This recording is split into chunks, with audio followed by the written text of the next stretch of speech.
Kári, það tap hérna í dag, hver fyrstu viðbrögð? Já, bara erfiður leikur. Þeir eru bara spila sinn leik greiðlega. Við vorum í miklu vesinni sérstaklega í fyrri hálfleik. Við vorum á óluta kantinu og við bara dílum ekki nógu vel við það og vorum eiginlega bara ekki nógu harðir, ekki nógu grimmir.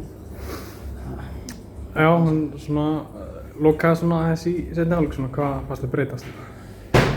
Við breyttum aðeins á miðjunni, fengum miðjumenn til að hjálpa okkur meira og kannski þeir eru óluta. Það skánaði aðeins en við vorum samt ennþá of soft og hefðum átt miklu harðari og grimmar í taklingum á návíð. Já, þú nærði þarna inn sárabótamarki, hvað þitt fyrsta mark í keppnisleikur í KR, hvernig var það? Það var bara, eins og þú segir, sárabót.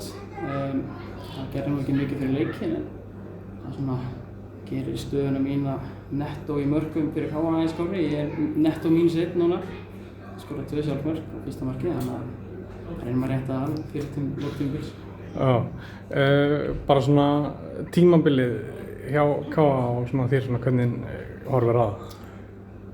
Já, það er búið að vera mjög þungt eins og bara taflan gefur til kynna. Við ætluðum okkur töluvert meira en núna er bara hörð fallbarátta.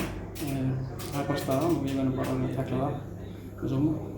Já, Eiður Smári kominn inn í þjálfarateymið, hvernig er það? Það er bara, mér líst gríðarlega vel á það. Ég sem Chelsea maður náttúrulega, þetta er bara mesta líka legend bara í sögu Íslands, þannig að mér líst bara gríðarlega vel á að sjá hvað hann getur gert fyrir okkur. Hann hefur nú lært af stóru póstum, þannig að hann ætti að geta miðlað einhverju til okkar. Hvað hefur hann verið að segja við ykkur? Við erum nú bara búin að ná 2 æfingum en já, hann kemur bara með líka mikla yfirvegun og hann segist bara mikla trú á okkur. Ég held að sé bara að reyna að stappa í okkur stálið og stappa í okkur stálið fyrir lokakaflann. Takk fyrir.